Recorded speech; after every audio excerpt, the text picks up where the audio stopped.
it's locally sourced. Really sorry that YouTube chopped like over the first half of me and Jonah's interview off yesterday, which was really unfortunate because we talked a lot about cancel culture and class divides. So what I'm going to try and do is I'm speaking with him now, and we're going to sort out a way to get him back on so that we can try and get into some of that stuff again, because it's just important content for everybody to hear, and it's always refreshing to have a nuanced take from someone so young. And yeah, I really appreciated that, and I was super bummed that YouTube lopped that all off. So things happen. I live with it and I continue on. Technical difficulties are always a challenge, but I am really excited today because joining me on the stream is Emmett Soldati. He's a candidate for Executive Council District 2. He's going for Andru Volinsky's seat. And in my opinion, my personal humble opinion, he's the appropriate heir to the left progressive throne in that particular seat.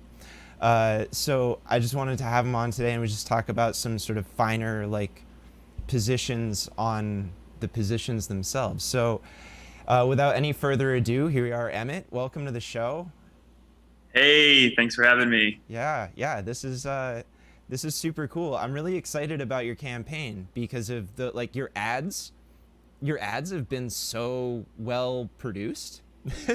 I like, you know, it's like yesterday I was talking to Jonah about propaganda and just sort of like how that factors into things. And I don't necessarily think it's propaganda, but what I think it is skillful use of media. And so you're somebody that does that really well. And I've just been enamored with that stuff. But you're also an eloquent speaker. So I'm excited to have you here to discuss some of these finer things today. Yeah, well, it's nice that I can finally put my film degree to good use. But that's a throwback. That was like 13 years ago.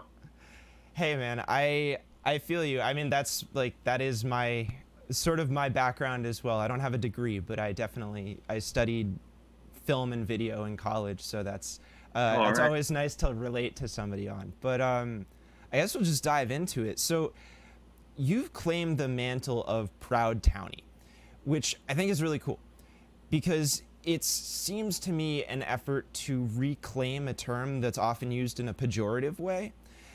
And I'm wondering why you've chosen to use that term, both politically regarding campaign optics and also just your personal story that brought you to a place where you decided to embrace that characterization in a more personal and intimate way. Yeah, definitely. I mean, I think it just starts with it's who I am. It's what I am. I am a townie. I was born and raised in Somersworth, New Hampshire, which is our state's smallest city. It's one of our state's poorest city. And the experience living in that type of community in a regional space that has communities that are better off, that maybe feel more connected to the world, have more opportunities. I was a townie, and growing up, we're told a lot of things about what it meant to live there, that really you couldn't make anything of yourself there, that there wasn't much of a future there. And those were stories that I believed, so much so that I planned on, leaving and never returning. And I was fortunate to go away to college, do a little bit of film and anthropology, and left the country, really thinking my life was going to happen somewhere else.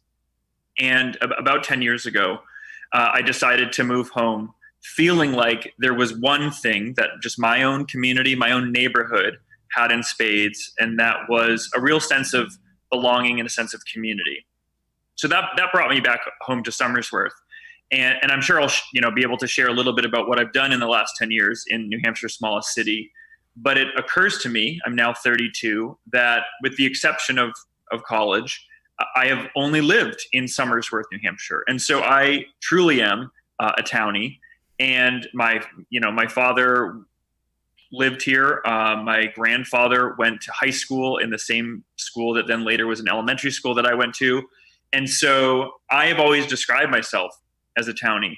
And over the last couple of years, in saying that, whether I'm visiting friends in Boston or New York or just in Portsmouth, the reactions you get from describing yourself as a townie are very, there's a level of cognitive dissonance, because I think people assume I don't look like a townie. I don't sound like a townie. The things that I like, the colors, the stuff that I've done with my business and my activism don't feel like the things townies do.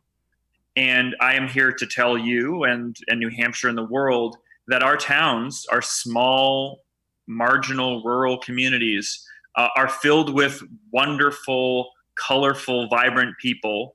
And it is just the stories we tell about these spaces, that they're conservative, they're provincial, they're staid, they're sleepy, that just kind of creates a layer of fog. And so in talking about being a proud townie, talking to the townies, what I am doing is recasting that story and retelling a better story for our communities. And from a political perspective, what I'm doing is I am speaking to a constituency that has been overlooked, because our political system, regardless of party, has created a very sophisticated operation to target the pools of people they need to get elected and stay in power. And that has a tendency to concentrate in a few small and in some cases wealthy communities. And we are overlooking a vast majority of spaces, towns, cities, communities that would want a voice if they knew someone was going to listen and if they knew someone was going to give them a seat. And so my campaign, and indeed how I hope to govern as an executive councillor with 49 communities represented, is to actually speak to those townies, speak to the folks in Winchester, speak to the folks in Charlestown, speak to the folks in Farmington, that actually it's their time to have a voice in Concord. Yeah.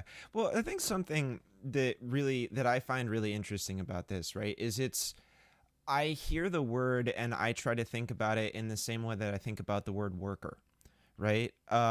Where this is something that doesn't have to be a concise label. You can kind of take the term townie and reappropriate it in a solidaristic way and use it as a means to unite people that have different views and say, this isn't what, whatever you think a townie looks like is not necessarily that. And in many ways, I think it does the service of providing intellectual nuance to townies, right? Like this idea, like, I did another interview at one point where we were talking about, and it might have actually been a private conversation, but I was speaking with Leif Seligman, and we were talking about how lived experience can be just as informative as collegiate experience or scholarly experience, that you don't necessarily have to have read the book to understand the concept, and that you could and you could just viscerally know it and be able to respond from that place. And so I think there's the kind of, like, when I say it, in the pejorative sense, it like, or trying to interact with that characterization of the word, a lot of times that's included in saying townie, is it's like it's a de-intellectualization of this concept. And so the idea is to re-empower people within communities to say, no, your experience is informative directly of concepts that may seem way out of your reach. And therefore we can unite people that feel far more disenfranchised by state, local, national governments to be able to reclaim an identity that helps to unite disparate identities. I don't know if that's kind of like, if that makes sense. It totally does. And just honestly speaking, politically, I think that is something I see happening in Somersworth and this sort of fringe. We are on the main border here, where we tend to talk about people that don't vote a lot, like the non-voter. And the story always becomes, oh, people don't vote because they don't think their vote matters, and so we always are like, when someone wins by 1 vote or 5 votes, we're like, see, your vote can make a difference. Your vote matters. Mm-hmm. And I think that's offensive to a lot of people, the reason folks aren't voting, the reason people aren't actively involved in a political voting process that some of us might otherwise be, is because we're busy. Right. There are so many people in Somersworth, New Hampshire, that are just trying to survive. They are, working running their shop, working multiple jobs, taking care of their family. Their school has no funding, so they have to go and be the soccer coach. They're busy. Right. And the reason that they may not see voting as the same privilege and value that others might is because no one's coming to them and saying, I'm going to make your life a little bit better. I'm going to take your perspective on a little bit more.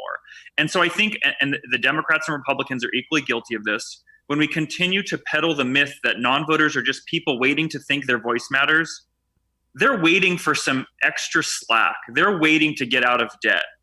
And so townies and that perspective, whether we think of it as sort of the de-intellectualized, is people with lived experiences trying to survive with all of the policies that have been created by somebody else. And so much of this campaign is trying to speak to folks, whether they're traditional voters or not, that have those experiences, that their voice is needed. Because, I have so many people that have told me, I'm a small business owner, and food service, it is 80 hours a week and no pay, and that is just the lifestyle. And so many people have told me, Emmett, why are you running? Why are you doing this? You don't have any time, leave it to someone else. And that is the problem right there, is that we don't ever have government from the perspective of people that are too busy dealing with the outcomes of government. Right. And then if I choose to just think of myself as too busy and I can't run, then everyone else, every other small business owner is not going to run. Every other restaurant owner is not going to run. Everyone else that is juggling PTA and kids and their multiple jobs aren't going to run. Mm-hmm. And the privilege of having the freedom to be elected tends to create a lot of government that feels very privileged and creates policies that don't actually support what it's like in the so-called trenches. So to me, it is very much an exercise in recognizing we need townies and people that feel, not that their vote doesn't matter, but they are so busy and that they are so disconnected from political currency that it should be their time. Right, exactly. I think that's a very, very salient point to make, that okay, so we just had local elections, and here in my town there was 15% voter turnout. It's so bad, it's so low, and it's so much lower than what it had been last year. And so much of that is the challenge of trying to overcome COVID, trying to take care of your kids, trying to, the schools are still just struggling so hard to find proper ways to reopen, which, how do we even deal with that? And so to tack voting on top of it, and, especially with the amount of need to do mail-in ballots or, absentee ballots, we've put so many steps of obstruction between us and being able to vote. And that really does serve that elite group of people who can afford to make no money off of running government and go up to the state and effectively lobby for themselves in a way. It's aggravating because of the way that the structure is set up, how much it disenfranchises that local voter, that struggle to make a meeting, and I think about how the ways in which the pandemic has actually affected that. And I noticed, we have a lot more people showing up and watching our select board meetings, right? Mm-hmm. There's a lot more engagement there. There's, every town Facebook group that I know of is popping off like crazy right now. And, but at the same time, voter turnout drops. So what's your take on that sort of digital versus actual systemic opportunity divide? There's this one space where it's really easy for us to access, but at the same time it's mediated by a large corporation. Well, at the same time, the true public commons that we have are very restrictive and isolate especially lower income citizens. Yeah, I think I have two thoughts there, and I think it goes actually deeper than obstruction. I think we always should be talking about barriers to voting and voter disenfranchisement. I think those are very real, and those affect people on income lines. They affect people on race lines. But there's another thing at play here when we talk about access to voting, and that has to do with targeting, because we have built a political machine over many, many years. I mean, I'm in some ways part of the establishment. I'm the chair of the Somersworth Democrats. And so I see firsthand the voter file and working with Van and all of this software. And so what our political parties have done very effectively is have zoned in very closely on what a voter is. So not someone that could vote or might vote, but what's someone that did vote. And we have such a sophisticated machine around people that have demonstrated the capacity and action of voting that we have created not just messaging, but also the mediums to reach those people. So it's no wonder that the styles of campaigns we tend to see, the formats and the venues that people pop up in, you hear more about a politician in a letter to the editor than you do in a Snapchat direct message. Right. And the message tends to be one that works for quote unquote voters. And, and I don't blame parties for doing it. It is very sophisticated. It's built on years of analysis and data, but it's no wonder then that, I mean, you were mentioning like our videos have this kind of nuanced feel to them, is that I'm not running with a playbook of how we target voters. Right. I'm running with a playbook of how we target people and how we target townies and how we target community. And I may be wrong. I may end up not being successful in getting enough votes on September 8th, but I certainly will be successful in reaching more people that I think should recognize their power and recognize the power that the Executive Council can provide for them. Just to give you an example, from a messaging perspective, sometimes you get so frustrated with like, why can't, it's almost like a lot of times politicians tend to seem like they're these swim lanes that they're in and they never kind of veer outside of them. And the thing I always think about, it may sound stupid, but the term middle class. I am a business owner. I'm part of many nonprofits. I am an active community member. I don't hear anyone use the term middle class. I've never heard someone talk about the middle class. I've never heard someone identify as being middle class. And for some reason, it is a term that every politician appeals to and refers to. And it's that concept where they've been given messages that have come out of this sophisticated analysis of how to reach voters, that they're actually not going to reach everyday people that are like, I've never once identified as middle class, or I've never thought of myself as middle class. And so I think what our politics needs is, and it's not going to take one candidate, it's going to take a lot of folks to say, why don't we start appealing to people and not just appeal to voters? And then eventually the types of people that win and the ways we reach the people that we need to win will start to change. Right. And I think that's like, and that always to me comes down to, I mean, and feel free to, weigh in on that, but it's like, it comes down to being able to empathize with your fellow townspeople, whether you've got a divide with them or not, and to be able to try and bridge that connection, because there's that component of, I've been thinking a lot about the intersection of policy and identity lately. And, this is obviously something that's happening all over the place right now. I see it a lot within the left broadly. It's one of the sort of the hottest topics.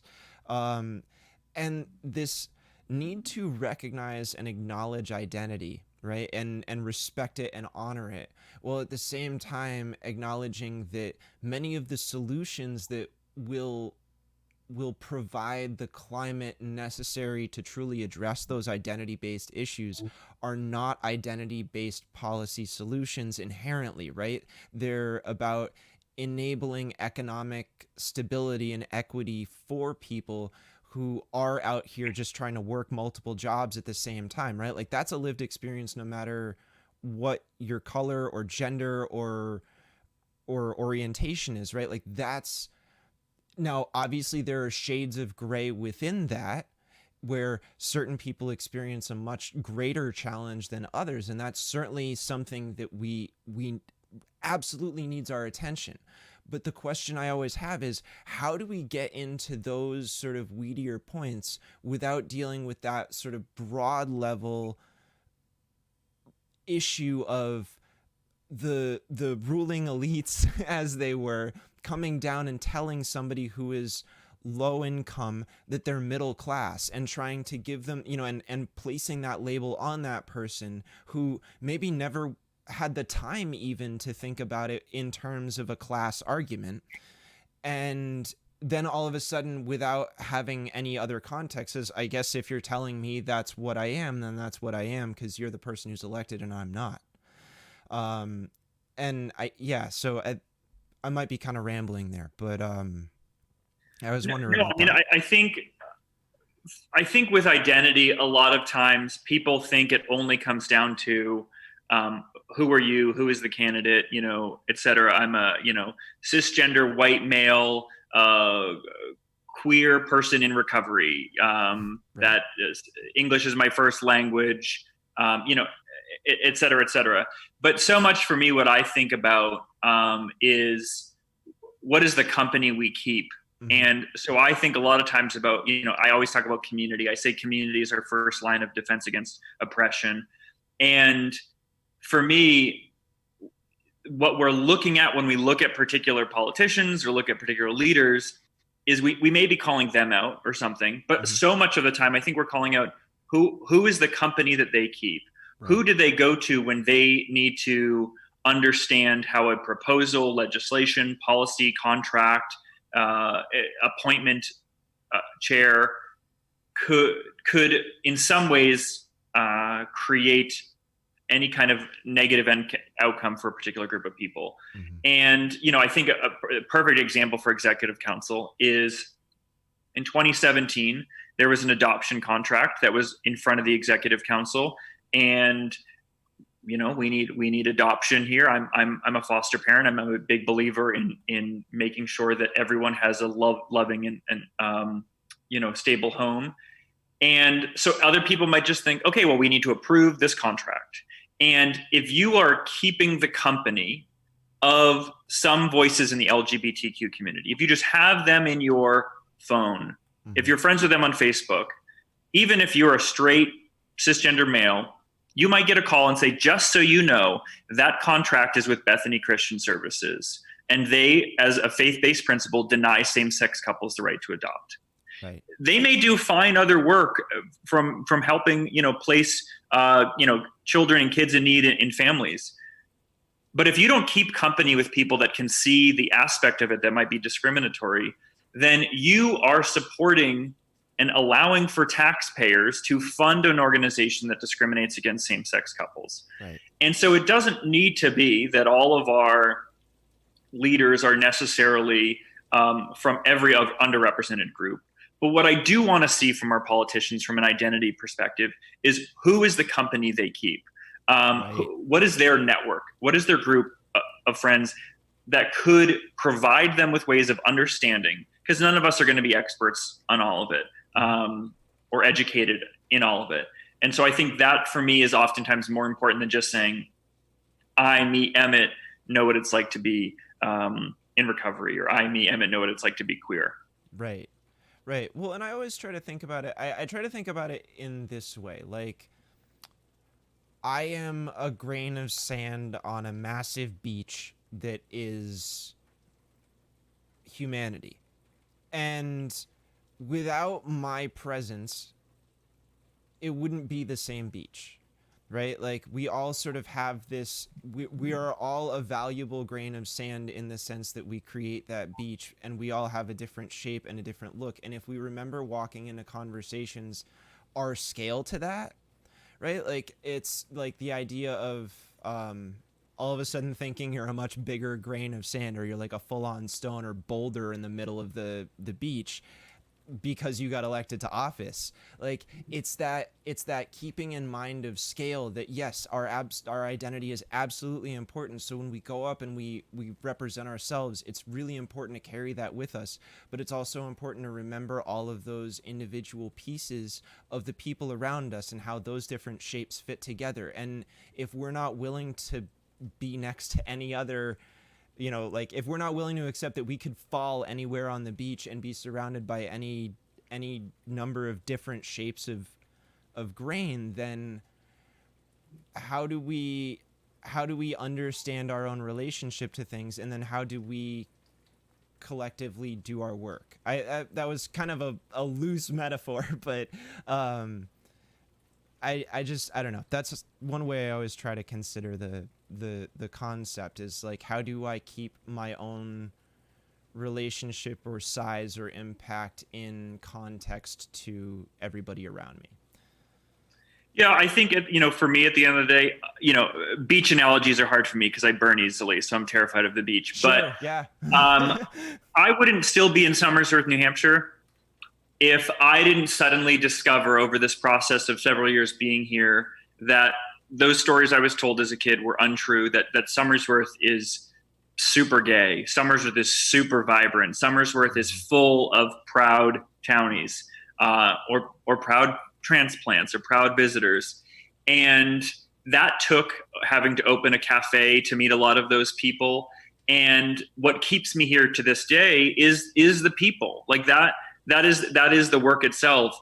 People always call me an activist and, social justice and whatever. I'm like, I'm just a townie that enjoys connecting with other people. And, oh my gosh, we have the largest Indonesian population in New England, here in the smallest city in our state. And that fills me with joy. It fills me with, with more people to meet, more people to connect with, more incredible food to eat. And so, to me, it's never been work wanting to help lift up voices of other people. That's just the way in which we connect with folks. Yeah. Because the routine that we are all in, when I grew up and I only knew the kids that were in my grade level, I only went to the same 3 fast food restaurants. Those routines limited my understanding of how many people were surrounding me that I was actually looking for.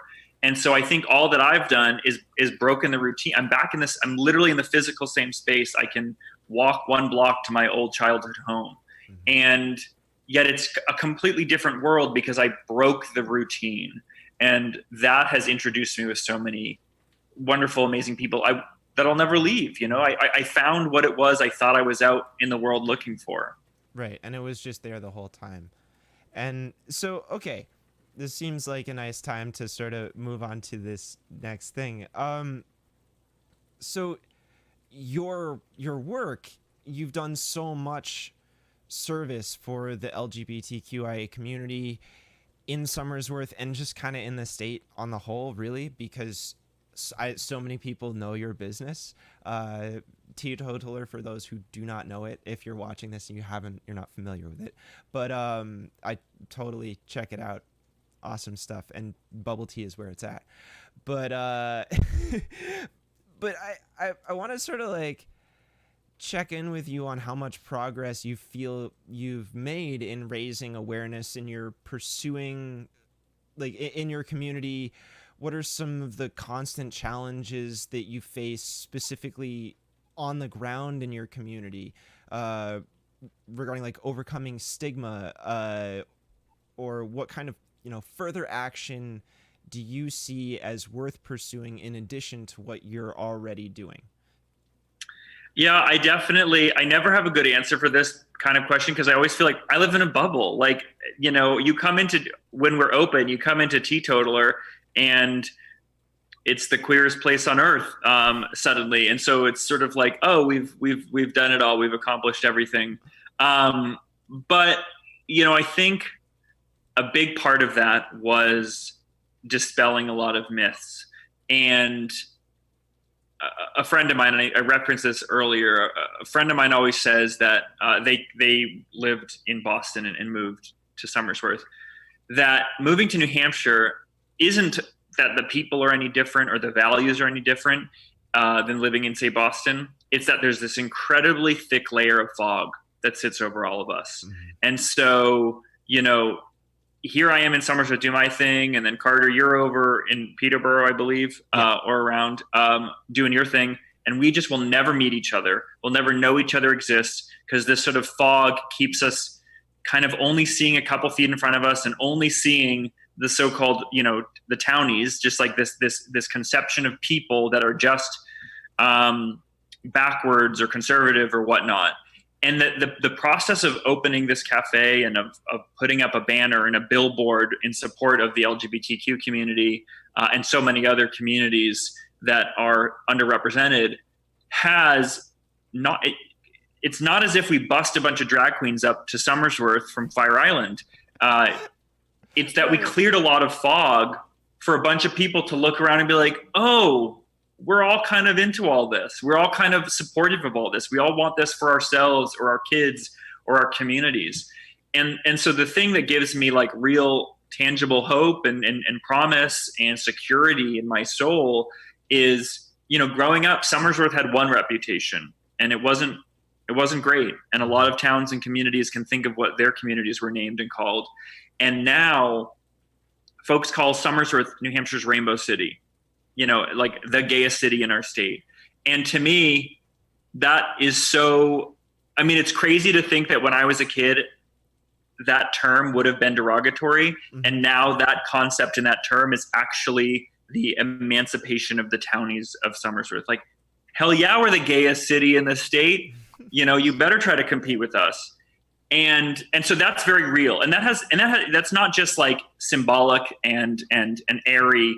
That has real tangible benefits in terms of the way people want to move to this community, want to visit, want to check this community out. That will change our property values, which then changes our public education available funding, and all of these other things. And so there's a very real power in that symbolism. Mm-hmm. I will give you an example, though, of how I see the work yet to be done. Mm-hmm. Because, here I am in Teatotaller. There is a literal rainbow wall. It's not exactly a rainbow, but it's very colorful. We are very much lean in to all of this wonderful, queer, flamboyant, campy attitudes. And here we are in Somersworth, Rainbow City. What a great reputation. And I recently, it might've been a year now at this point, I had a community police officer come into my shop, and he was like, I want to talk to you. And I was like, okay, this is not going to go well. What's this about? And he told me, he's like, well, listen, community police officer, had an incident with, a member of the community that was trans, that was alleging some level of either abuse or harassment or something associated with their gender identity.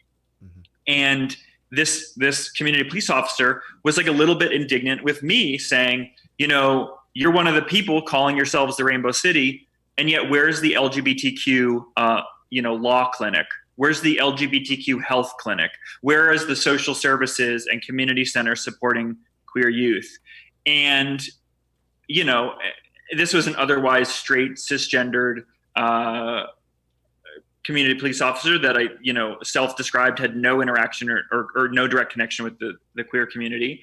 And I had to totally just agree. Like, you're right. Like, the symbolism is great, but what's the actual real work? What's the real work that happens on the streets, happens with those interactions? I'm just thankful that one of our police officers would have the wherewithal and mindset to encounter a trans person and say, I want to help you with what you're experiencing, and I just don't know how, because we know those experiences largely can go in the other direction. But it definitely pointed out the fact that, like, okay, well, we need to put our money where our mouth is. We need to put our effort where our mouth is. We need to actually invest in the infrastructure of what it means to be the Rainbow City. So, yeah, there is a lot more work to be done. I think the sort of final thing I'll say on that is, for me at least, running a business that is a community gathering space, I'm not waiting for anybody else. We run what is, I believe, the largest teen drag show in America here at Teatotaller. Dozens of teenage awesome. drag performers, drag kings, drag queens, all of the above. It's an all ages event. We used to do it twice a month. So the audience, it's packed house of people, all generations, all orientations, all genders, and so forth. The audience is largely what I would describe as cisgender straight townies, but they're loving these shows.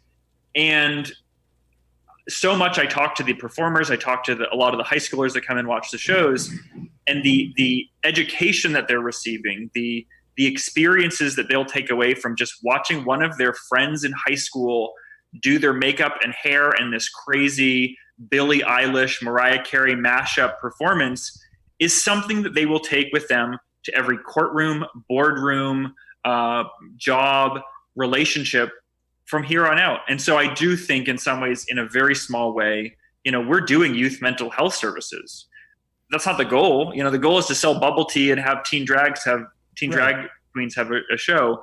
But we end up doing, I think, a lot of the work that I'm not going to wait for the Department of Health and Human Services to get their act together with queer and trans youth or our education commissioner to support trans youth.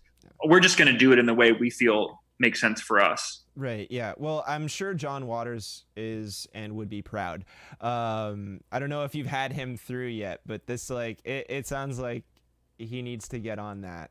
I do know his painter lives in Somersworth. Nice. So yeah. There's a real. So I've heard. So Heather, bring John. yeah. I've heard some solid stories about people who have seen him biking around P-Town and stuff like that. Yeah, guy's a legend. But no, I think you're making a really awesome point there, though, which is the sort of the dichotomy of types of action that can occur and what we as citizens are able to do. I think what's so interesting is in New Hampshire, right, we're super pro-business, anti-government. That's the sentiment that just has been around for so long. And this, we're, no income tax, no any of this stuff, right? And, I think when it comes to solving problems in communities, right, that puts a lot of onus on business owners to come up with really innovative, just sort of community-oriented solutions, right? And that's and that can be hard when you're facing how do I help folks versus how do I maintain a bottom line. And it can be then more and it's weird that that's actually the easier route to go right now than it is to use people power through the vote to actually get systems of government to deal with creating policy that works and helps people. So I think your point about this story that you've told, yeah, absolutely.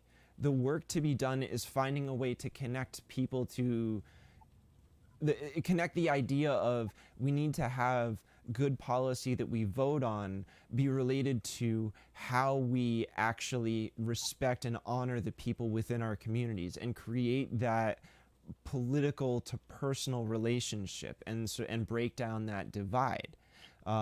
Because it's in many ways, I feel the most important thing, right? The thing to keep doing or the thing to do is to keep doing exactly what has been done. The success and the measure of getting there, right, is for your business to not close, for you to continue to do that work on that base community level where you're providing that space that people can come into, that can engage, that then promotes literacy within the community to be able to work with it. And then it's not a series of town officials thinking, geez, we've got a whole bunch of citizens freaking out and we have to come up with some sort of press release response to this, right? It's you have models within the community of what to look at, and then you have people that you can directly talk to build those actual systems and institutions that are really going to make meaningful change for people.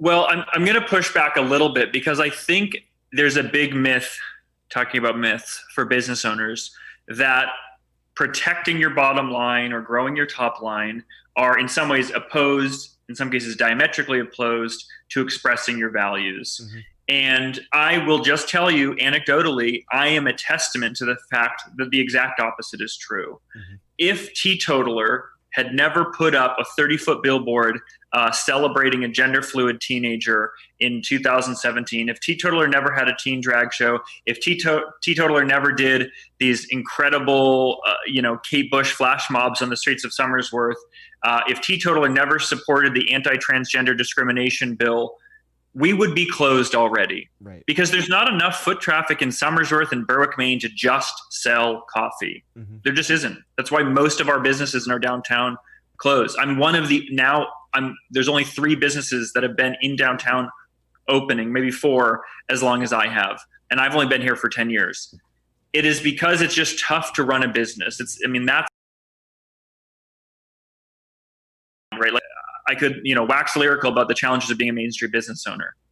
But right. The moment we started raising the flag, figuratively and literally, that sent people a reason to shop here that was purely beyond what we would call demand.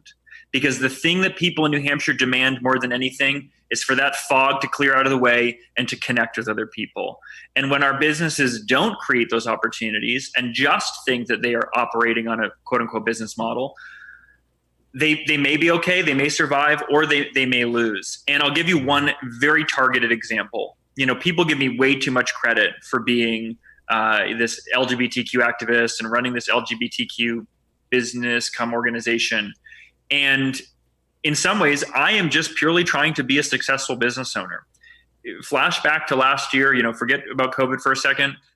You talk to any restaurant owner, Main Street business owner, even any national food chain that has a business in New Hampshire, full unemployment was the number one biggest issue to growth of any company or sustainability for any company. You just could not find employees. And that was true really throughout New Hampshire and exacerbated in our poorer communities where folks could go to a Portsmouth or a Concord and get a higher paying job. And so everyone's struggling with that. Teatotaller, just out of our own values and our feelings and so forth, is pretty adamant and pretty out there for supporting and recruiting and mentoring and nurturing folks in the LGBTQ community, in particular, trans and non-binary and gender non-conforming people. And traditionally in the marketplace, a lot of people in transition that are transgender, that are non-binary, tend to find roles in which they are not facing the public, because that's how employers exercise their prejudice. They feel uncomfortable about someone that has changed their pronouns or looks differently from what their customers are quote unquote supposed to expect. And so they end up working in back offices, working in warehouses, working in dish pits. And for us, we're like, we want people that can pour a great latte, people that have a great work ethic, great attitude. And so in being an employer that is actively supporting the trans community, from a business perspective, we have never had the types of challenges that a lot of other business owners I see have faced in regards to finding and retaining employment. And so it's another example of how we assume businesses need to be this sort of kind of corporate product only spaces that can't have values, can't talk about people and feelings and identity, when really your business might demand it and you might succeed and do better when you do. And that's, I'm living proof of that. My business is living proof of that. And I was named Young Entrepreneur of the Year in New Hampshire specifically for that. I don't have a multi-million-dollar company. It's not about revenue. It's about what are the social dividends that your business pays. And I think some people are starting to think about that a lot more. Yeah, well, and this is actually, so I'm glad you pushed back on that. And I was actually kind of hoping that would be the case, because this is like one of the main reasons I wanted to talk to you about this, is because I find that look, it's really easy to cultivate solidarity through anti-capitalist sentiment, right? But that, something I always want to point out, and even Bhaskar Sankara, the owner and publisher of Jacobin, right? Even he will say that he doesn't believe in the abolition of markets. And the point that I really want folks on the left to understand is that all business is not your enemy, right? Like, and what you just described is exactly the model for how you create ethical markets, and how identity and belonging and sense of self and self-worth can be cultivated through our working experience, as long as we, as like, if we're employers, we're creating the opportunity for that space to exist. Because it's like, it's funny, like this morning I was listening to, like, I was like bumping up the speed to 1.25 because I was trying to blast through it, but I was listening to Civil Disobedience by Henry David Thoreau. You know what I mean? And at one point he talks about how, like, a corporation doesn't have a conscience, but if all of the men who lead that corporation have consciences, then there is a conscious value to that corporation. I'm probably marring that with my paraphrase, but the sentiment is essentially like, look, if you have individual people that have the appropriate value set, they will carry forward through their work that value set and embody those values moving forward. And so if we approach what we do with that empathy and that compassion for our fellow people, right, that we can absolutely have a much more ethical marketplace than the one that exists currently.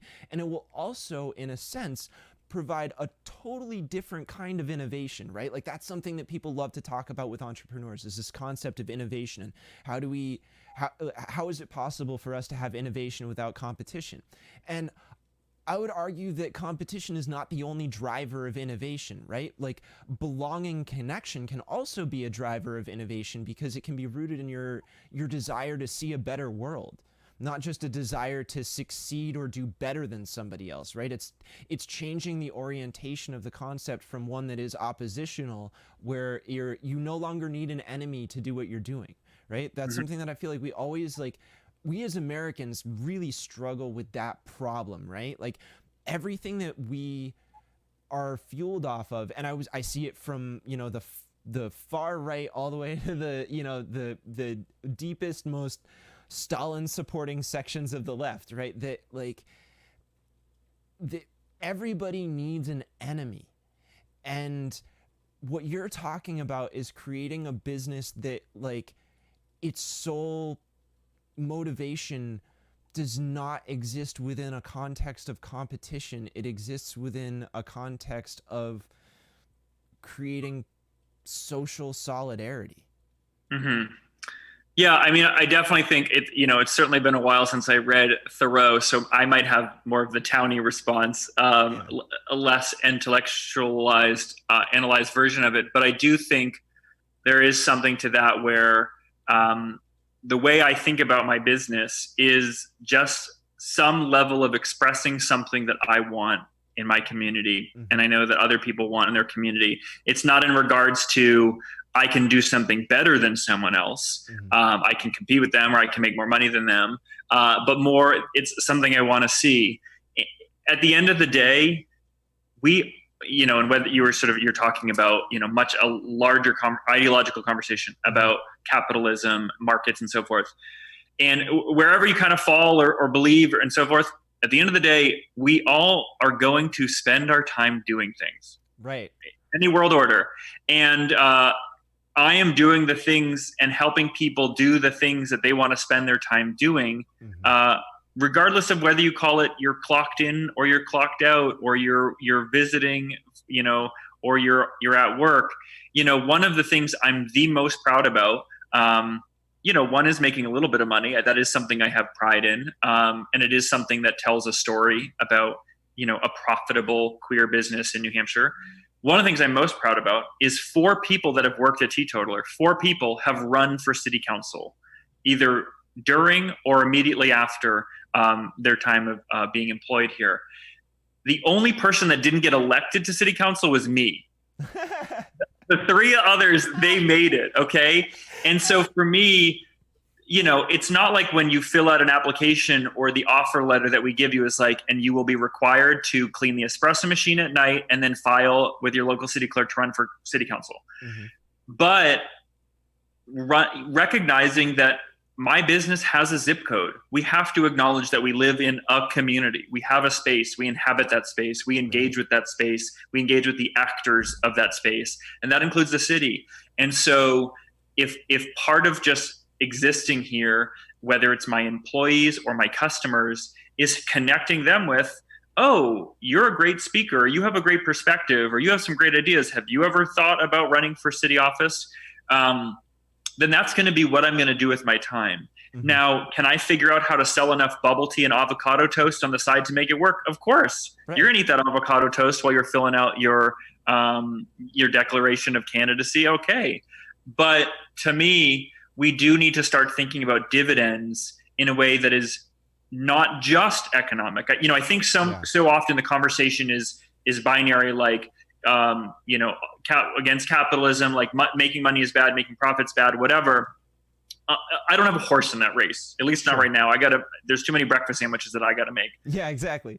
But the horse in the race that I do have is, you need to be thinking about your economic dividends and your cultural dividends and your political dividends and your social dividends. Mm-hmm. And so I have quite a different story than you in terms of the local election you referred to. We last year, 2019, off-year municipal election, decided to get involved. I, Emmett, owner of Teatotaller, got involved. I, Emmett, head of the Somersworth Democrats, got involved. And we said, we are going to put up half a dozen people that have never run for office, or most of them have never run for office, to start to make some changes in our city and our school board. 5 out of the 6 got elected. We had the highest increase in same-day voter registration in the state. We doubled same-day voter registration. Turnout was one of the highest we've ever had for an off-year election. And it was all about a bunch of townies, doing the same things you do. You canvass, you walk around, you talk to people, but it was townies connecting with other townies. Right. And that was proof, in its absolute sense, that you really can pay dividends as a business owner, as a community member. We try to look for all these monikers. Am I an activist, a business owner, whatever? It's like, I'm Emmett Soldati, I'm a proud townie of Somersworth, and I'm going to just keep doing that. Exactly. That's the core of it right there. And this is part of, actually, without getting too meta, right? This is part of the reason that I wanted to even start doing this YouTube show in the first place, because I really like the idea of comparing notes from one community to another, and seeing like, okay, so we're having super hard problems with turnout and engagement in my town on that level, right? But your experience in Somersworth is drastically different. And what I really like is hearing your story about how you guys were able to actionably precipitate that change and to motivate that kind of voter turnout and how to activate folks, right? Because, and again, it's like, it's why I try to blend these sort of like higher, like, political philosophy conversations with just on the ground local politics, because I think there's one dynamic where, like, that I see a lot in people on the left, where we're so upset by these big national issues. We're so upset by really like horrible action that we witness through social media, because it just comes flying at us from all over the country and the world all the time, right? So we feel much more like global citizens.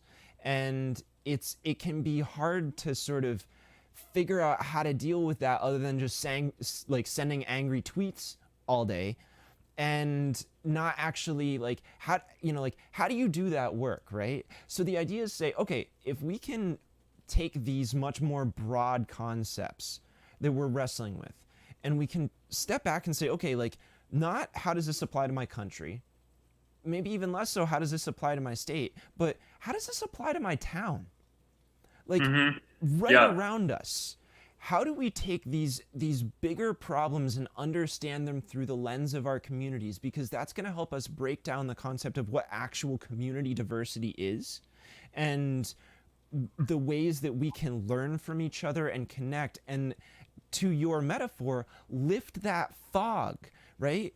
Let's take away those separations between your community and my community, and let's find ways to connect between that. You know, something I really liked talking to Carlos about was hearing about his experiences in Laconia, because they're not the same as mine here in the Monadnock region, right? Just the same as they're not the same as what we see out on the seacoast. That even in New Hampshire, there's so much diversity from community to community. And it's really important for us to learn about and check in with our fellow business owners, activists, elected officials, to find out what's working in their communities. What were you guys able to do that helped change this dynamic? You know, like, and so, you know, for me, I hear what you just said and I think, okay, there's ways that I could take this back to some of my local meetings that I attend and smaller group forums that I have with people, where we can talk about how do we go about addressing this in our community. You know, something that I talked to my guest with from yesterday, Jonah Wheeler, about was like the idea of running younger people for office, which is something that you just spoke to as well. And I think that's super valuable. You know what I mean? I know that even this morning, right, in the New Hampshire Progressive Coalition chat that goes on, which I've been in, I saw that there was a very lively discussion about the concept of primaries and the need for primaries and the value of primaries. And like, that's a really important conversation for us to have, to be looking at like, what's the dynamic of community to community to community? How do they relate? And then how do we connect those people in those communities and get them to share their solutions with each other, so that we can actually shift the way people in, say, CD1 or CD2, like those representatives, whether it's Chris Pappas or Annie McLean-Kuster, to how do we get them to shift away from this more top level, like, we are coming to the problem with compromise, rather than coming to the problem fighting for the most extreme, knowing we're going to have to compromise, but not being willing to show those cards yet. You know, like, it's about like that individual base level connection, and ultimately the all politics are local. And I mean, do you agree with that? Do you? 100%. I think probably to a fault, where I'm like, ugh, like, you know, we'll figure out the federal delegation or, you know, whatever. To me, everything is local. That's, you know, I ran for city council 10 years ago and hadn't even ever, you know, focused on our Congress or Senate. You know, I think for me, and this comes back to an earlier point of why, you know, having townies, having folks with just a lived experience of trying to survive in these communities is so important. I sometimes get so frustrated when I'll be on, whether it's forums or whatever, with, you know, people that are running against me, or I'm just watching another election, where people just use a lot of these national banner terms of like, whether it's like raising the wage or climate change or the criminal industrial complex, you know, prison reform, all that stuff, which I'm all a supporter of. But to me, I'm like, stop talking about climate change and start talking about the Salmon Falls watershed. The most threatened water source in America is literally in your bubble tea. You know, stop talking about jail reform. Start talking about the fact that we have an immigrant detention center that is making money off of folks that have committed no crimes. Right. In Stratford County, it's in Dover, it's down the road. You know, stop talking about raising the wage, the living wage, and start talking about all the folks that just lost their job in food service in Portsmouth, New Hampshire, and can't get any other benefits. They don't have any medical. They don't have paid sick leave. And so for me, I find myself like in these forums, like, oh, I am a super townie. I'm just like, I'm talking about local things. I'm talking like, it all connects with climate change. It all connects with criminal justice reform. But I only can access that and know that through like what's happening here. And to me, I do know that all of our communities are different, and I do hear that, but I always push back on that, because I disagree a lot of times with folks where they're like, oh, well, Somersworth, well, you guys are like this and you did that. Well, and I'm like, you have it too, Laconia. You have it too, Keene. You just need someone to go first. You need someone to demonstrate that it's possible. You know, just like, again, anecdotal experience is all I can speak to. I grew up in Somersworth. We had a lot of our schools closed growing up out of lack of education funding. We had to integrate schools with other school districts, folks coming from very different economic backgrounds. There was a lot of kind of maligning and sort of policing the boundaries of different cohorts of kids, right? Mm-hmm. I'm down in Winchester, New Hampshire, which I'm sure you know, the southwestern corner next to Hinsdale, talking to my friend Connor, younger guy, and he's like, oh, here was, the former high school ran out of money. It's now the middle school. We now get bused into Keene. And the moment the Winchester kids show up to Keene, they all have a name. They all have a label, and it's not good. And I'm like, I hear that. That was the struggle that I faced and that I wanted to desperately leave Somersworth. And I spent so much time fighting for, keeping our schools open and funding our schools here in Somersworth that I just thought it was a Somersworth problem. I thought, if only Somersworth City Council and School Board could get their act together, we could solve it. Mm-hmm. And now you recognize, and that's the wonderful thing about running for office in this state, is you get to see we are all fighting internal struggles with a scarcity mindset. And none of us are paying attention to the bigger picture here. None of us are recognizing that this is systemic, that this is happening at a state level. And we all are like tax-free New Hampshire. I don't know a single property owner in New Hampshire that thinks we have low taxes in this state, unless maybe you live in Bedford or Rye or Portsmouth or Molten Borough. And so to me, but we keep policing that. It's different there. Somersworth was able to do it, but we're not. No. We are all being forced to fight with each other because of a tax structure that keeps us that way. Right. And not to suddenly go on my tax structure rant. Please go on your tax structure rant. The thing that is so incredibly pernicious about tying your funding in your state to property is that property is a market-based value. Mm-hmm. So, Carter, you can go and tell all your friends that Somersworth sucks. And you may think that that's just spoken, but what you're doing is lowering my educational opportunity. Right. And so, and I know you've never said that. No, but it's a good metaphor, though. When people purely demand living somewhere or don't demand living somewhere affects the children in that community, that is an injustice. It means that conversations over brunch in Portsmouth are determining my educational outcomes in Somersworth. Mm-hmm. And that is disgusting. And we all know that New Hampshire has only really one, wealth resource, and that's our natural resources. We have our oceans, our lakes, our mountains, and so forth. And yet I don't get any of that wealth in Somersworth. We're not on a lake or a river. We are in a river, on an ocean, or have any mountains. All of that wealth is captured in one single zip code. Mm-hmm. And so not only do we concentrate wealth based on the proximity, the mere geographic proximity of the ocean or the mountains, but then that same group of people can further entrench my property tax base just by not wanting to visit, not wanting to demand me, not wanting to come visit me. And when 2/3 of your school, your city's budget or town's budget goes to schools, you can guess what the outcome will be. It'll be a generational exacerbation of wealth inequality in our state. Anyways, off of my soapbox for a second. But to me, it's like when anyone says like New Hampshire Advantage, I'm like, come to Somersworth and I will tell you about the New Hampshire disadvantage. Well, and I think this is such an important part of the formal critique of the way we do broad-based taxing in this state that I think because it's speaking to the dynamic of the way donor towns operate and the way that the state through how it taxes pits towns against each other.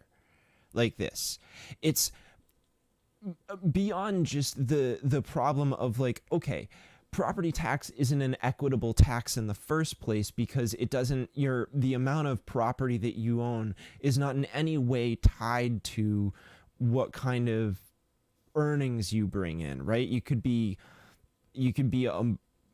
multi-hundred millionaire and live in like a $300,000 house, and you're just netting all that.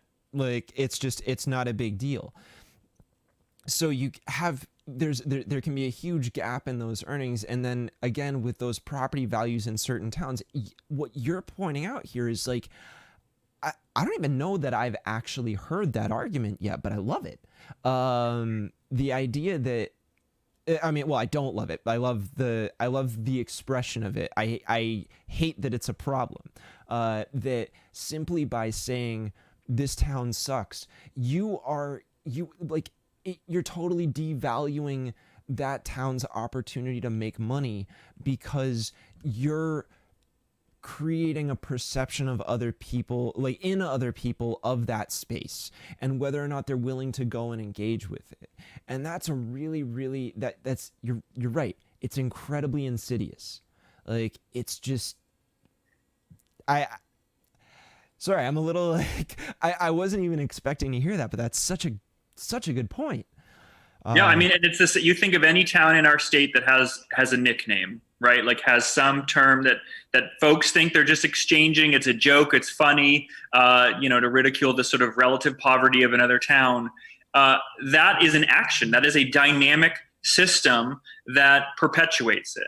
Right. And I'm not, though I'm a Democrat and I'm a liberal, like I don't love taxes. I'm a small business owner. I hate paying my taxes. And as a restaurant owner, restaurants are taxed higher in the state of New Hampshire than almost any other state in the country. Mm-hmm. So don't tell me about having no sales tax in this state. Right. And the thing that's problematic there is the assumption or presumption of taxing our food and taxing our restaurants, not our food, taxing our restaurants is, our tourism economy is paying for it. If you're in Portsmouth, fine. You're right off 95. Thank you, Mainers. Thanks, folks from Massachusetts that are boosting our tax revenue by paying for that meals and rentals tax. We don't have a lot of tourists coming to Somersworth, New Hampshire. So it means that Somersworth and Rochester and Dover, we're chipping in the extra 9%. But places that have tourism already built in, the folks in the Granite State aren't paying for it. The residents aren't paying for it in the same way, not proportionally.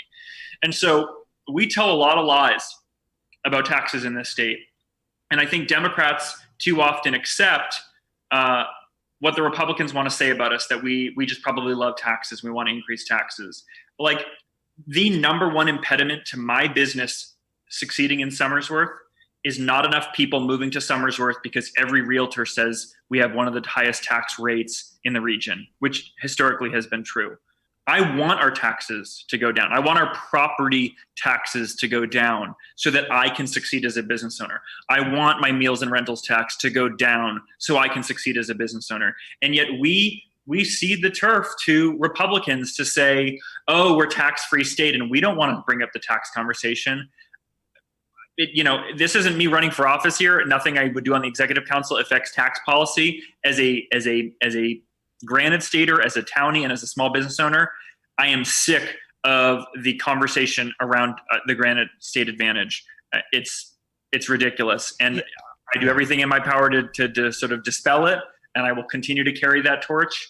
And it's proof par excellence that the townies are not in power, because any townie in the state will tell you my property taxes are too high, but you don't hear that in the State House. Yeah, exactly. No, and it's like, it's such a in my opinion, it's such a fundamentally idiotic dichotomy to place, like pro or anti taxes, right? Like this notion that like I get this often when I'm talking to like libertarian guys, like libertarian guy in my town that I talk to fairly frequently, and it's like this broad generalization that for some reason like leftists just want more taxes or want bigger government. And I'm like, that is such a tone deaf, like not thought out understanding of what's going on here. Like, of course we don't want more taxes. What kind of nonsense is that? Like, why would I just want to be taxed more? Like, clearly that's not fun. Like, I don't want people coming in and taking part of my money. What I want is for things to be there. Now, like, am I okay with some of my money being taken if it means that we are ensured certain basic societal standards of living that we can absolutely provide at this time because it's fucking 2020, you know. Like, it's like we're here now. We have the capability to not let people be hungry anymore. We have the capability to let people have enough homes, you know. Like, we can do that. There's no reason. And this notion that we are expanding the size of government by trying to deal with those problems is preposterous to me, or that it necessitates like an expansion of taxes. Like, your problem is that we don't tax fairly in the first place. And when I say fairly, I mean equitably, not equally, but equitably, right? Like, that's a really fundamental thing to distinguish there, is that, you know, like the point I always make when people bring up like the broad-based income tax, right, is that like New Hampshire should think about an income tax, not taking a pledge. The thing I always think about, or the way I try to explain it to folks, is like property tax in of itself is just a completely unequitable type of tax, because maybe it was in like the 1800s when this was mostly farmland and the amount of money that you could earn was directly correlate to how much land you owned because of literally the amount of crops that you could produce, right? Like, in that time, in that space, it certainly was more equitable. But we don't live in that world anymore. Like, that is not how things operate. So why would we continue to convince ourselves that this type of tax is a fair tax when it's absolutely not?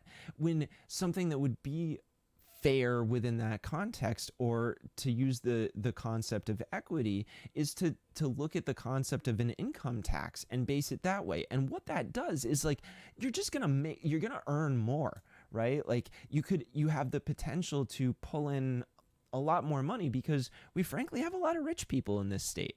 Like, there are a lot of wealthy people that live here.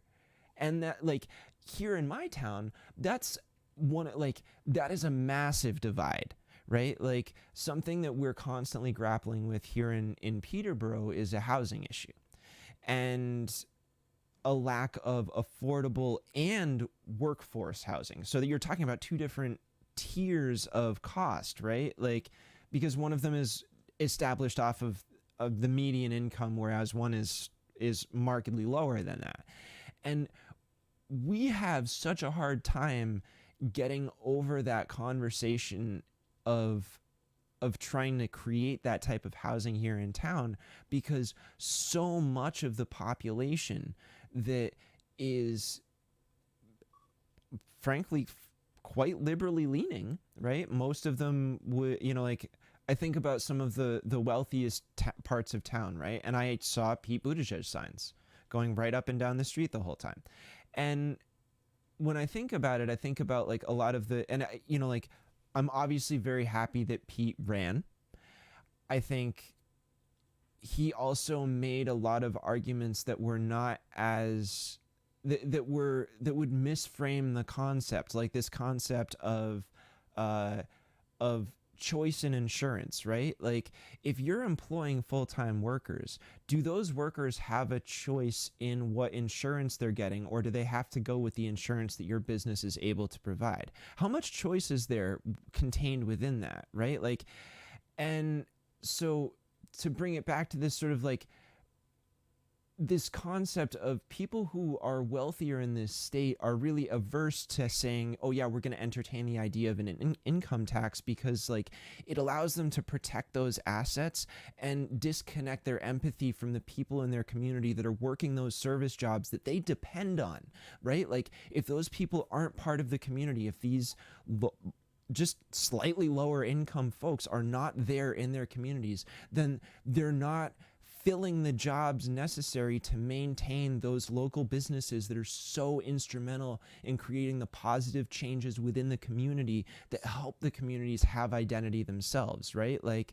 you know, we've got Harlow's here in Peterborough, and Harlow's has been such an instrumental establishment in trying to, like, in just uniting the community and giving a place where everybody can come together and listen to music and get food. And it's you know, it's a pub, but it's also a family restaurant. And I know that the owner has been struggling so hard to try and keep everything going right now. And there are so many people in the community that are like, well, we can't lose Harlow's. We can't have anything happen in this business. But at the same time, it was such a struggle to get people to come in, and like wealthy folks to come in and bail that out, or recognize, you know, like, yeah, it's important for us to reinvest in that. And then it becomes more of a sink or swim type of thing. And that separates us more. And it's the type of thing that rips communities apart as opposed to bringing them together. So, I mean, I know that I just touched on like a whole lot of different things right there. And I mean, feel free to respond to whatever sections of it you'd like to, and disagree with however much of it you need to. No, I mean, more on the last part. I mean, I definitely feel that with every small business. I think the one thing we have kind of all learned through COVID, which has been actually kind of nice, is we've finally dispelled some of these myths about owning a business and a small business owners. You know, I think I often am confronted with assumptions of customers or just the general public that because I own my own business, and it's a restaurant, we must be flush, we must be doing great, I must get to make my own schedule. Right. You don't really make your own schedule when you're just working all the time. And now, finally, business owners are starting to be honest about the very stark reality for almost all of us. Mm-hmm. You know, unless you are, you know, somehow investment funded multi-chain restaurant company in this state, your business is a slog. It is a challenge. It is almost always an uphill battle. It may gratify you, provide gratification on a regular or semi-regular basis, but it's always hard. And the interesting thing is, if back in February, had I said, "Ugh, this is too hard. I'm not making enough money, or I'm not doing, you know, I'm not free enough for my family," or whatever it might be. If I just closed, I would be blamed. People would say it wasn't a good enough business model, wasn't a savvy enough business owner, just couldn't cut it. And I know that to be true because I've owned a restaurant and I've owned a bar, and they closed. And I was grateful for it to close in a lot of ways, but it was also a miserable experience. If you were to close in March, after March 15th, people would tell you that you were a genius. People would say, "Oh, that's so smart. That's so responsible. That's so, considerate of being honest and reflecting on what's happened." And in some ways, not a lot has changed in terms of the actual needs and demands of running a shop. It's just that now we finally have a really great excuse to be honest about how difficult it's been. And so I'm seeing and hearing a lot of small businesses close permanently. Some, you know, we're closed for a year, but we'll reopen. And when I think, you know, you hear like, "Oh, it's like, I wish they had made it. I wish they had whatever," you know, it's like they're making the right decision for them. They have probably never had a weekend where they just hang out with friends. They've probably never had a vacation. They probably have missed out on a lot. And we don't really know the realities of what it's like to run a restaurant or what it's like to run a small business, especially the super small ones that have no extra management, you know, little staff. And so I'm just grateful that for the first time I'm hearing restaurant owners be honest and upfront about the realities about all that. And I don't blame a single one to say, "You know what, I'm going to move on to something different." We do not have an economy that actually nurtures and supports small business owners. We romanticize them. We glorify them. We don't do anything for them. We tax them a lot. We regulate them a lot, almost to the equal and sometimes greater degree than we tax and regulate larger entities. And we don't patron them as much. So to me, I'm like finally feeling like, oh, I can breathe and I can be honest and I can talk about how challenging it is. Because back in February, if I'm talking about how challenging it is, or if I'm talking about mistakes I've made, that could hurt my business. That could give people, cause people to lose confidence in me as a business owner, as a restaurant owner, and that could affect my bottom line. And so many business owners and restaurant owners need to continually spin this story of how good things are going. Things are great. Yeah. Oh my gosh, we're doing wonderful. because the very real fear is that it'll affect your bottom line if you don't continue that message. And I'm just kind of grateful. I've made better connections in the last 3 months with business owners, real, honest, candid connections, than I have in the last 9 years. Yeah, and I mean, and I think this is something too that, like, when I hear this, I think about how it is certainly important for folks to consider, like, the relationship between small business owners and workers, and especially when you're dealing with, like, a small local restaurant, right? That owner is, in most cases, right there with the people that are doing the labor for them. You're doing the same, if not more, in terms of time and energy commitment, right? Like, I remember Dave Zay, who's the owner of Harlow's here in Peterborough, who's a friend of mine, talking about how, like, they are on a week-to-week basis there, even when it's good. And it's so evident how little support there is for small business. And I remember him being really, like, open and honest about the struggles that he was having trying to get support from, like, grants or loans, and the restrictions that they were putting on it, and him not knowing necessarily what to do because he was just mostly worried about his workers. And, like, and that's the thing, is that so many small business owners really, and it's, you can definitely look at a business and be able to tell where they fall. A lot of businesses, I think, are, especially these days, in a more heightened climate of discussion of issues, regardless of what the issues are, that most businesses are a lot more likely to take a stand on something now, or take a position that, again, they would have been, even 6 months ago, would have been very apprehensive to take that position. It's like there's been a movement towards it, obviously, with, I think Me Too really impacted that. I think there's a lot of, like, a lot of the shifts in the social sphere about what acceptable behavior is and how to be inclusive and understanding.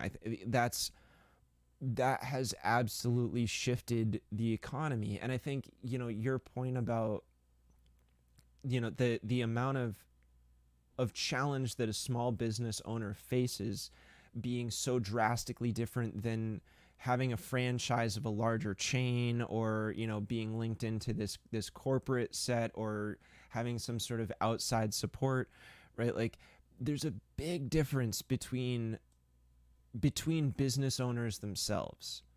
That it's not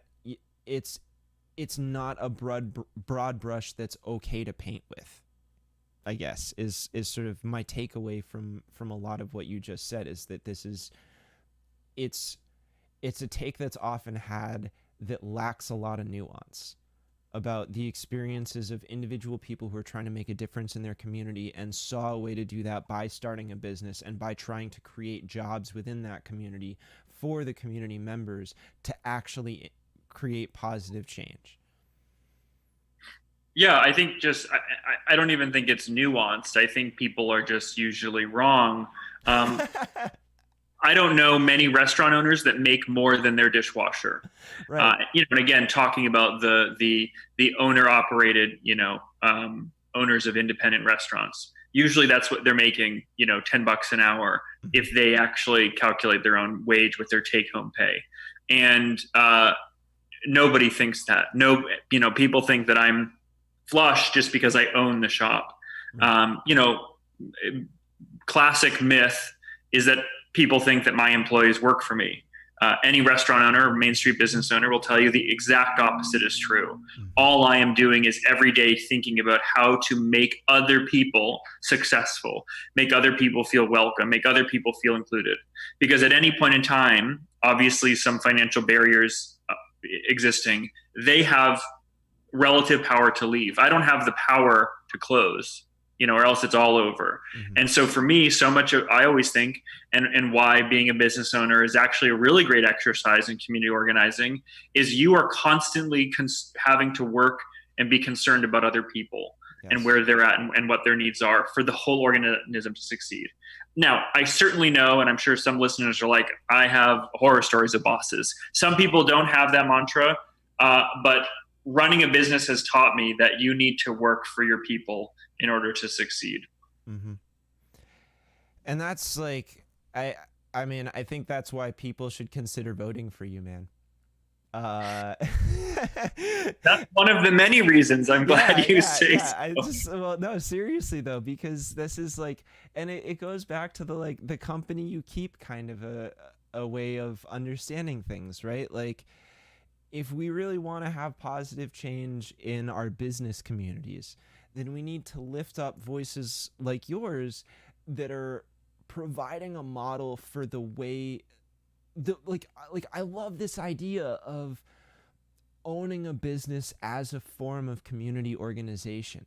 Like, that's such a beautiful notion in my opinion, because it's like, it's a way that can push out the noise about like people versus business. And I think it's a way to sort of get into the hearts and souls of people who, you know, the don't tread on me flag wavers, you know what I mean? Like, it's a way to appeal to like teaching somebody who is anti-community in the sense that they're anti-communism, right? Like they'll see a direct ideological line between the things, and to say, no, if you want to be a true individualist, that involves committing yourself and offering part of yourself up to your community, that's part of promoting individualism, right? Like, there's so much of what you're saying that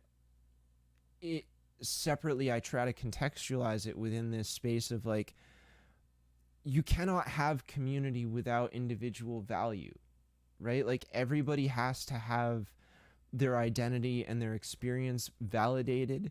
They have to be applauded for everything that they're capable of doing, as much as they need to be encouraged to go out and do those things. And it's also important to recognize that it's okay to not be able to cover every single part of yourself, and to need to rely on somebody outside of you to, you know, the royal you, to achieve all of your goals. That we're, especially now with the, you know, after the Industrial Revolution and the technological revolution, like, we cannot be 100% self-sufficient anymore. We absolutely rely on the actions and labor and involvement of others around us. And we can understand our individualism through how we can contribute the most of ourselves to our community. And we can understand community through our dedication of our individual selves to each other. Yeah, I mean, to me, I don't think anyone wants to be alone. I don't even think libertarians want to be alone. They just want to hang out. They want community with other libertarians. Yeah. So, you know, it's whether I'm avoiding the question or bringing it back to all politics is local. I tend to not put too much stock in the ideological position on our politics. Mm-hmm. For me, it's like, the only thing I operate from is I want to meet more people. I want to connect with more people. That is Emmett Soldati's human journey. And in order to do that, some certain criteria need to be satisfied. I need to make sure I'm a beacon for people to see me, or I need to go out to spaces I can see them. I need to find common values to have something to engage on and talk about. And so all of these things, when we say like building community, it is really just, you know, clearing that fog and being like, hey, I'm here too. And so, I don't know, you know, sure, I'll keep community with the father of the Catholic Church here in town. We don't have any viewpoint that we share, except that we both like talking a lot, and we'll do that. And so, yeah, I don't know if I'm missing the point here, but you know, I have a sense of independence and freedom. I'm doing my own, you know, I moved back to Somersworth, New Hampshire to go open my own business. And, really no one tells me what color to paint on this wall here. No one tells me what to put on my menu. I very much value my independence and my freedom to express myself. But that is all in service to meeting other people. Right. If nobody came through my doors, whether to buy something or sell me something or say hello, I wouldn't be here. Right. Yeah. Well, and I think I think it's agree or disagree. I mean, I don't mind whether or not you interact with what I was just trying to go off on. Like, I think the point is more so to have that diversity of, I want to have a voice on here that says, well, that's just not that important to me. Because it challenges me to get out of my ideological headspace that I'm constantly in, and again, think about it more in that like community organizing perspective, and I think that's part of the point, is to have these conversations so that we can check each other in that way and say, yeah, maybe that's not necessarily the thing we should be focusing on so hard. Maybe we should pull back from the ideological and just focus on that mechanical need to deal with something immediate, or just like, how do I make sure that, my business stays open? What are the tasks on the list of things to do today? And understanding that just purely the action of going through those steps is a community endeavor. It's an endeavor that can build solidarity and create the spaces that we need in order to have positive change. Yeah, and I've definitely had people, and I don't know whether this is out of skepticism of me or not being able to understand where I'm coming from. I've had people say like, "Oh, well, are you just running to support your business, or is your business existing just to support you running?" And in some ways, I'm just like,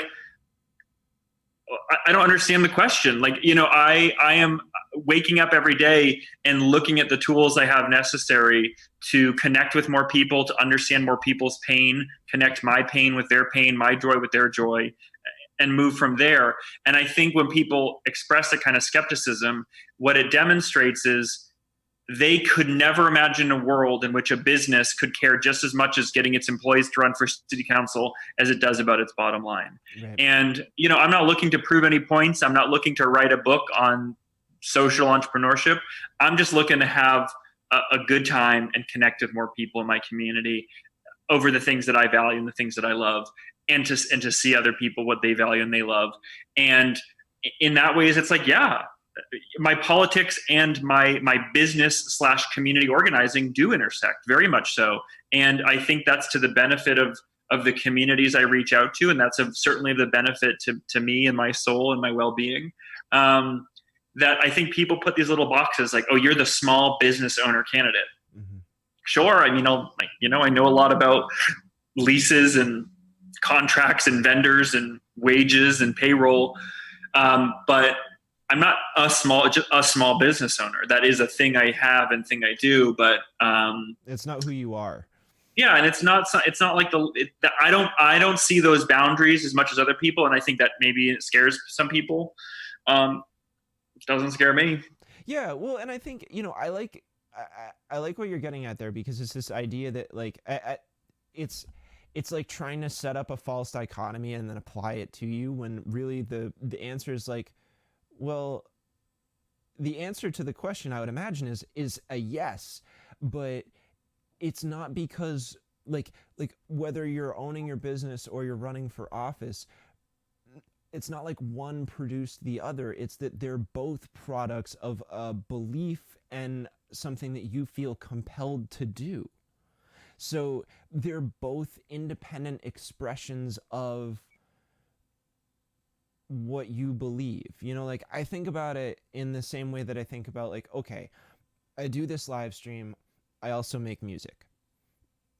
When I look at those two things, it's like I don't necessarily try to make one be a product of the other. I try to use them both as different types of vehicles to achieve the same ideological things that I value and that I want to do.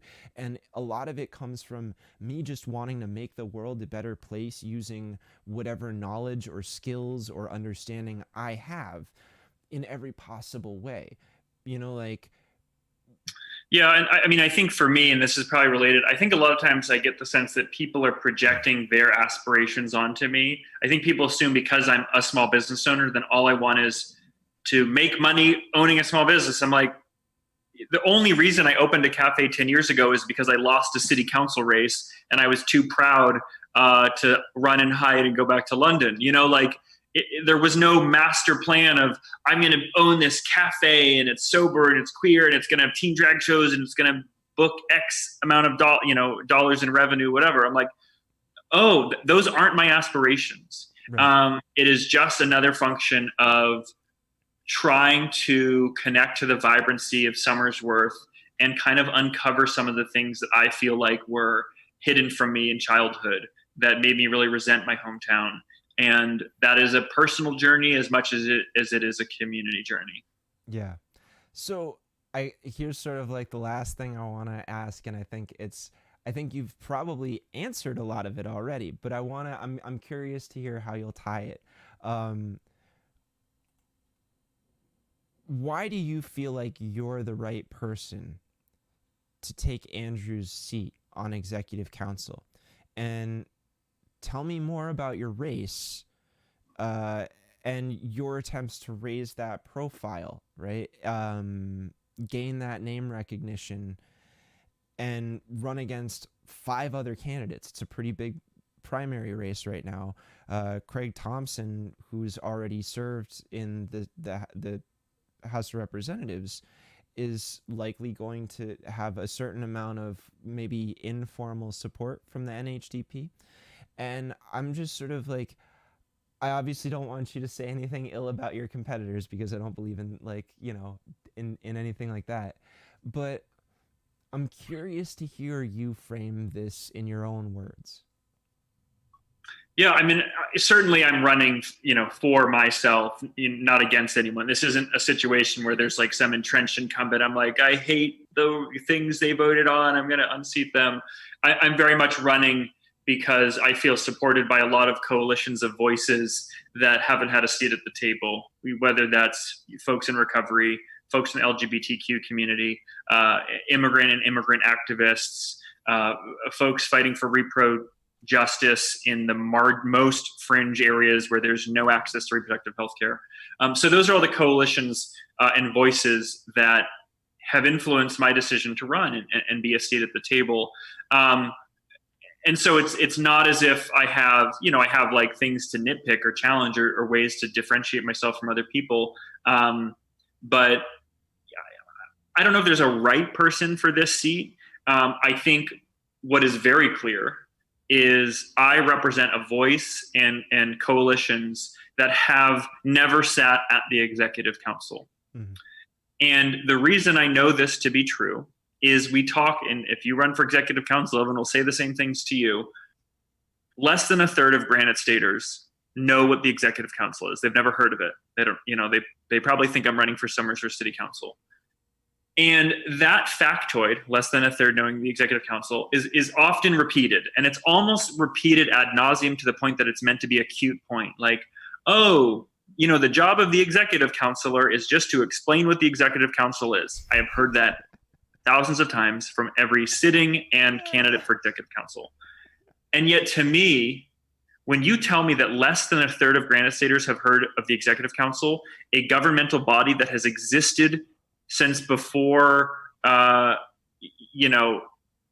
we were a country, we were a United States, this is a colonial artifact. It tells me that the folks that have sat on the executive council have never been bothered by the fact that less than a third of their constituents have heard of them. Less than a third of their constituents have understood what their power is as members of our community. And so I am a candidate that is running to change the fact that those 2/3 of people or more ought to have a seat at the table, ought to have their voices represented when it comes to who we choose to appoint for our judges, who we choose to appoint to the heads of our commissions and agencies, the types of companies we choose to contract with, the ways we choose to prioritize communities when it comes to our 10-year infrastructure plan. So I'm running because 2/3 is too big of a gap to not understand. I mean, this is arguably one of the most powerful authorities in our state government. Some argue the most, because it is a check on the governor. It is an absolute check on the governor. And yet just tends to go to someone in Concord in this district. No one in Somersworth is set on District 2 as an executive counselor. So, whether it's the support of the party or not, I mean, again, I'm the chair of the Somersworth Democrats. I have been very active getting the party to support communities and getting electoral wins in our more rural and sort of far out spaces like Somersworth. But at the end of the day, it's important to me that folks like me, folks that have a lived experience from our community, can win. Because we talk a lot about, District 2 is blue. I don't like to, overemphasize the polling or the data and say, oh, it's a guaranteed win. I don't think anything's guaranteed. Mm-hmm. But traditionally, we know, given how it's been gerrymandered, that it's likely a Democrat will win. Mm-hmm. And so we can be relatively confident as Democrats, not too confident, that we'll elect a Democrat in November. Mm-hmm. But what we cannot be confident about, and when we look at the slate of candidates running, we know we have a chance of losing, is electing someone that has a lived experience being in one of our communities, like Somersworth or like Winchester. Mm-hmm. And win or lose, Somersworth, almost every other person running against me will mention Somersworth now. They talk about Somersworth. They talk about the Rainbow City. I can't remember the last time an executive council candidate was talking about Somersworth or Hinsdale. And so in some ways, by running and by raising the flag, win or lose, I am expanding the viewpoint of what constituencies matter. And maybe it's just Somersworth and the Tri-City region now, and then next cycle, someone from Hinsdale will run, and people will start to focus and care about Hinsdale a little bit more. But we need to be including more people. It comes back to the whole point of the townies. The reason they're not voting, or the reason that they're not engaged, the reason that they've never heard of the executive council, is they've been busy and nobody ever gave them a reason to. And so that's why I'm running. Those are the people I'm running for. And at the end of the day, when you have a position and a policy and a platform that supports the townies, that supports all of us, it also supports the people that have already been active in power. This isn't an us versus them. The message of including queer voices at the table, including voices of people in recovery, having actual appointed positions in our state government, isn't a disservice to straight people. It isn't a disservice to people that don't have a substance use disorder. But if you only appoint people that are straight, cisgender, white, no experience of substance use disorder, English is their first and only language, able-bodied, healthy community. Yeah. All of these things actually does a disservice to all of the other communities. And so the platform of the Townie vote is one that is supportive of all Granite Staters. Yeah. So I guess my follow-up to this is because there's part of me that's I can't help but think about Bernie Sanders' 2016 election right now. And what I'm thinking about is how he initially started out as running what was essentially an issues campaign. And in many ways, what you're describing to me sounds like an issues campaign. So the follow-up I would have to that is, do you see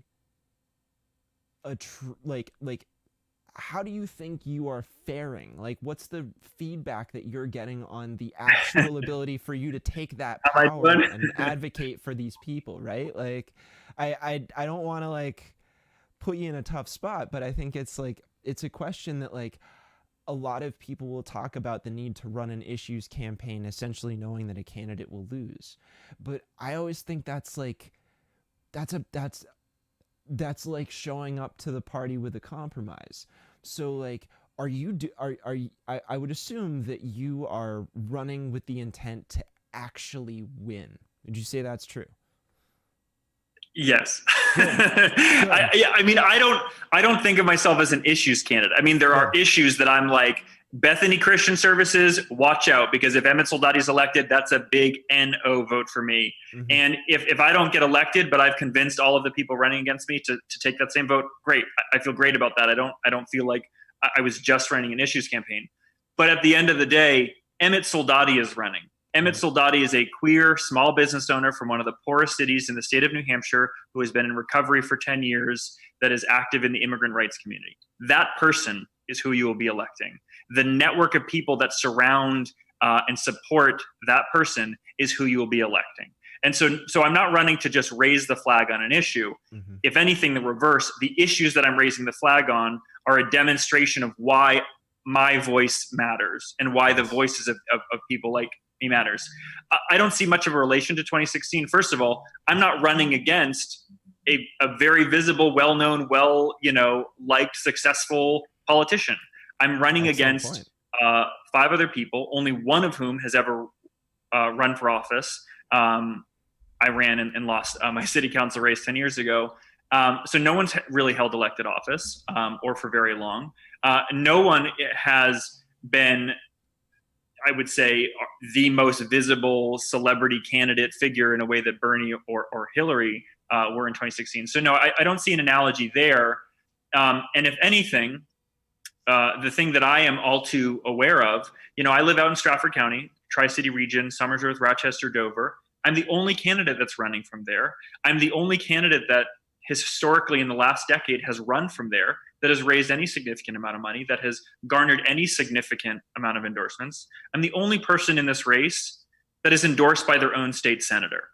So, if we talk about the people in power thinking about conferring power to new fresh leaders, I'm not underqualified. I'm not, I'm not the underdog per se. I mean, certainly I'm the underdog when you look at the types of people that have sat in this office. Mm-hmm. And we don't have polling to know how well the race is doing. Yeah. We don't have, events outdoors where I can count out how many signs I have and how many signs you have. But what I can tell you is we are on track to have the highest number of individual contributors to our campaign, which is important to me because I think people matter more than the amount of money that they're spending. The number of voters in this district that have an experience that is more like someone living in Somersworth is higher than those of someone living in Concord. Right. Than even those of someone living in a wealthy community in Keene. And so, not to say that just class and just lived experience equals vote, but our message is one that will appeal, I truly believe, to communities that have just felt like, I'm ignored by Concord. I'm ignored by the State House. I got to reach them. I got to put that film degree to good use. I got to tell a better story, and I got to connect with them. But if we can do that, if we can really organize, which is something I take very seriously. It's the work that I've done as the chair of the Somersworth Democrats, getting all those electoral wins in 2019 when other communities didn't fare as well. I got to transform that into, folks voting. And there's some changes, a lot of mail-in votes. You can go and vote in Somersworth right now for me if you live in Somersworth. The ballots are in. We have to have some serious ground game and some serious digital game. But this is a very serious campaign, and it's time people take these communities seriously. And I'm a testament to that. Awesome. And that's I think for me, again, it's I wanted to be able to give you the space to say it your way. What I perceive about the way that you're handling your campaign is that you're able to do this thing that I see occurring now with newer candidates within the left. That's uniquely different from the way that more left-leaning candidates in the past would handle their campaigns, where they'd run an issues campaign to drag a candidate more, away from the right or whatever, right?